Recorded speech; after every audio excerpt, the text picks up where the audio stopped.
Hi everyone, welcome back to my channel.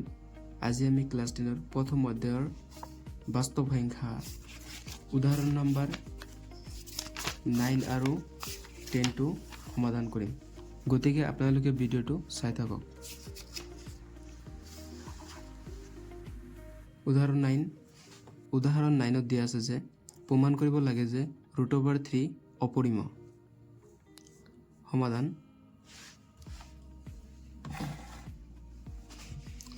প্ৰথমত আমি কি কৰিম যে বিৰুদ্ধভাৱে ধৰা হল √3 এটা পৰিমেয় সংখ্যা। প্ৰথমতে এইটো ধৰি লম যেহেতু √3 পৰিমেয় বুলি ধৰিছো গতিকে √3 ইকুৱেল টু কি লিখিম a/b যত ab সহমৌলিক আৰু b not equal to 0। ab সহমৌলিক মানে হল a আৰু b ৰ 1ৰ বাহিৰে আন কোনো সাধাৰণ উৎপাদক নাই। এতিয়া কি কৰিম √3 হোল স্কয়াৰ কৰি দিম আৰু ইফালে a/b হোল স্কয়াৰ কৰি দিম।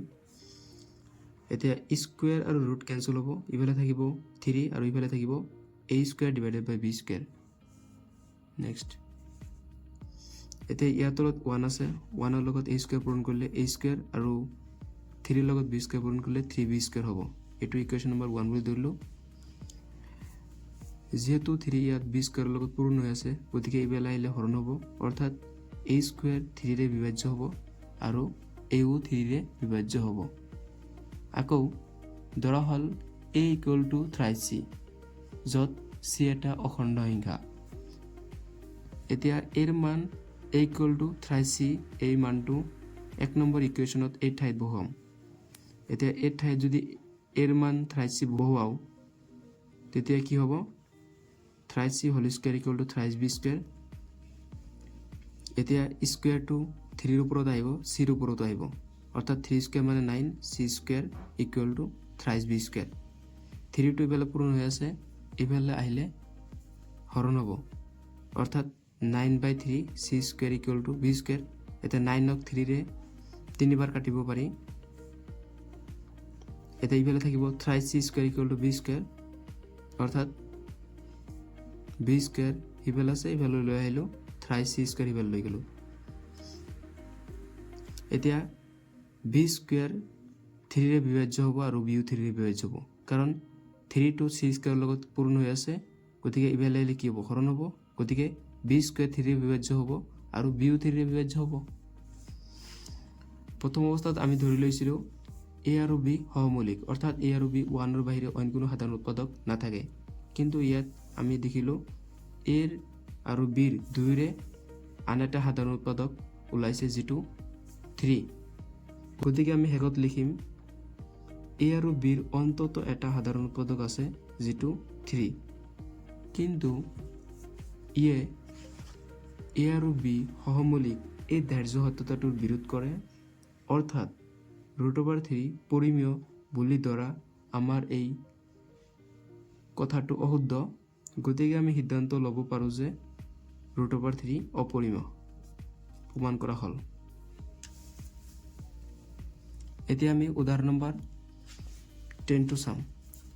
ইয়াত দিয়া আছে দেখুৱাব লাগে যে 5 - √3 অপৰিমেয়। এতিয়া সমাধান কৰিম। প্ৰথমত লিখিম বিৰুদ্ধভাৱে ধৰা হল 5 - √3 পৰিমেয়। যেহেতু 5 - √3 পৰিমেয় বুলি ধৰিছো, এতেকে 5 - √3 ইকুৱেল টু a/b যত a আৰু b সহমৌলিক আৰু b not equal to 0।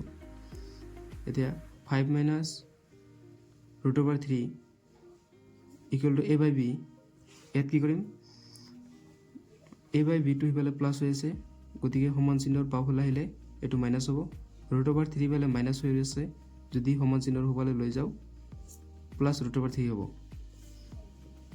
এতিয়া ইয়াত 5 ৰ তলত 1 আছে, 1 আৰু b লহগু লম, লহগু b। এতিয়া 5 ৰ লগত b পূৰণ হ'ব, মাইনাস ইফালে থাকিব a ইকুৱেল টু √3, অৰ্থাৎ √3 equal to 5b minus a divided by b। যেহেতু a b অখণ্ড গতিকে আমি পাও 5b minus a 5b minus a divided by b পৰিমেয় হ'ব আৰু হেয়ে √3 পৰিমেয়। যেহেতু এইখিনি পৰিমেয় গতিকে এইখনে পৰিমেয় হ'ব যিহেতু সমান চিন আছে, কিন্তু ইয়ে √3 অপৰিমেয় এই সত্যতাটোৰ বিৰোধ কৰে। গতিকে আমি সিদ্ধান্ত ল'ব পাৰোঁ যে 5 - √3 অপৰিমেয়। প্ৰমাণ কৰা হ'ল। এইখিনি লিখিলেই হ'ব।